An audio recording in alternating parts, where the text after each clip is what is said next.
कहानी के पिछले भाग के अंत में आपने सुना कविता और नीरज एक दूसरे को प्यार करने में लिप्त रहते हैं। तभी दोनों की नज़र सामने पड़ती है।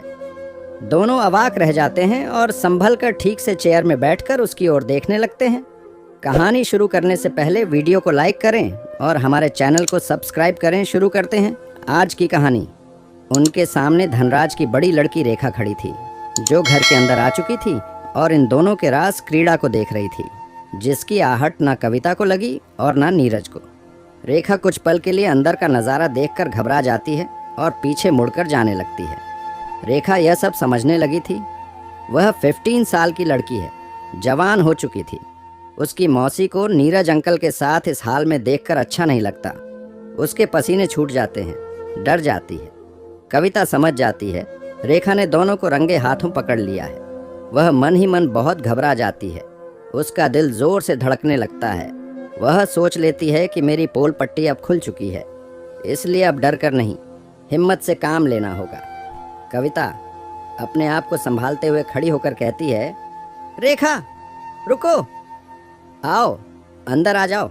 कैसे आना हुआ बेटा? रेखा रुक जाती है और नीरज की तरफ अजीब नज़रों से देखते हुए सिर हिलाकर नमस्ते करती है और बेडरूम की तरफ मौसी के साथ चली आती है। रेखा कुछ नॉर्मल होते हुए कहती है, मौसी, मम्मी ने टमाटर का अचार भिजवाया था, उसे ही देने आई थी। कहते हुए अचार की शीशी अपनी मौसी को दे देती है। रेखा इस नज़ारे को देखकर उसका गला सूख चुका था। वह किचन में जाकर पानी पीती है और वहाँ से निकलकर बाहर यूरिन करने बाथरूम तरफ चली जाती है। कविता मन ही मन बातें करने लगती है। क्या रेखा ने नीरज से लिपटे हुए और किस करते हुए देख लिया है? तो अब मैं क्या करूं? मैं उससे कहूं कि किसी को ना बताए? ऐसा कहना क्या उचित होगा? यदि उससे कुछ ना कहूं तो क्या वह घर जाकर दीदी को बता देगी? कह नहीं सकते।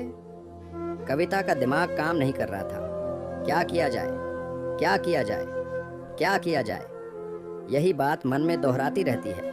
रेखा को बाथरूम जाते देखकर कविता नीरज के पास जल्दी से जाकर कहती है, नीरज, मुझे लग रहा है कि रेखा ने हम दोनों को गले लगते देख लिया है। नीरज कहता है, लगता क्या है, उसने पक्का देख लिया है। वह समझती भी है इन सब बातों को। कविता कहती है, मैं उससे रिक्वेस्ट करूं कि ये बात किसी को ना बताएं, उसे माँ की कसम दिलाकर मनाऊं। नीरज कविता की बातें सुनकर कहता है, नहीं, ये गलती कभी मत करना। जिस काम को नहीं करने को कहा जाता है, लोग उसी काम को पहले करते हैं। छोड़ो, कुछ मत कहना, नॉर्मल होकर बात करना। यदि वह अपनी माँ को बताएगी तब संभाल लेना, या फिर बेशर्म होकर कह देना, हाँ मैं नीरज से प्यार करती हूँ। कविता नीरज की बात सुनकर कुछ नहीं बोल पाती। वह मन ही मन डरी हुई थी कि अब क्या होगा। तभी रेखा बाथरूम से आ जाती है और मौसी को बोलकर बाहर निकल जाती है। जाते समय भी रेखा मुंह बनाकर नीरज को देख रही थी। रेखा के जाने के बाद कविता अंदर आकर नीरज से कहती है, दरवाजा खुला था, इस बात का हमें ध्यान रखना था। नीरज कविता की बात सुनकर चिढ़ते हुए कहता है, अरे जो हुआ अच्छा हुआ, कब तक डरते रहेंगे? कविता, कैसी बातें कर रहे हो नीरज, मुझे खूब डर लग रहा है।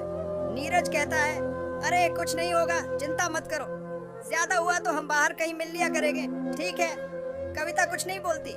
एक अजीब सा डर उसके मन में समा गया था। कविता बुरी तरह घबरा चुकी थी। कहती है, नीरज, रेखा को किसी चीज का लालच देकर मुंह बंद रखने को कहा जाए तो? नीरज कहता है, वह अभी करके देख सकती हो, पर यह उपाय भी आज तक काम नहीं आया है। कविता की समझ में कुछ नहीं आ रहा था। अब आगे जो होने वाला है उससे कैसे निपटा जाए। वह अपनी दीदी के बारे में सोचने लगती है। दीदी को जब पता लगेगा तो वह मुझसे बात करना छोड़ देगी, जिंदगी भर मेरा चेहरा नहीं देखेगी। हे भगवान, अब क्या होगा? थोड़ी देर बाद नीरज कविता को सांत्वना देते हुए, तुम चिंता मत करो, मैं हर हाल में तुम्हारा साथ दूंगा, कहकर निकल जाता है। कविता बहुत डिप्रेस हो गई थी। उसे अपने आप पर शर्म आ रही था। रेखा मेरे बारे में क्या सोचेंगी? कल को अशोक को पता चलेगा तो वह क्या सोचेगा कि उसकी बीवी एक पराये मर्द के साथ रंगरेलियां मना रही है। छी, कितना गंदा लगेगा। इधर रेखा स्कूटी चलाते हुए अपनी मौसी के बारे में सोचने लगी। मौसी और नीरज अंकल के बीच यह क्या चल रहा था? क्या इसी को गलत काम कहते हैं? यदि मौसा के साथ ऐसा करती तो वह गलत नहीं था, वह पति पत्नी का मामला होता, प्यार का मामला होता। मेरी नजर भी एक दो बार अनजाने में दिन के समय अपनी माँ और पापा को ऐसे ही गले मिलकर प्यार करते देख लिया था। मुझे बुरा नहीं लगा। मैं टीवी पर सीरियल देखा करती हूँ, यह पति पत्नी और वो वाला रिश्ता है। मुझे भी इन सब बातों की समझ है। रेखा अपने मन में पक्का सोच लेती है कि मौसी और नीरज अंकल के बीच गंदा खेल चल रहा है, जो ठीक नहीं है। अब आगे क्या होगा? क्या रेखा घर जाकर अपनी माँ को बता देगी? कविता रेखा को कोई प्रलोभन देकर चुप रहने को कहेगी, या फिर कविता अपने स्वार्थ के लिए कुछ और रास्ता खोजेगी? इस कहानी से आपको क्या सीख मिली, कमेंट बॉक्स में जरूर बताएं।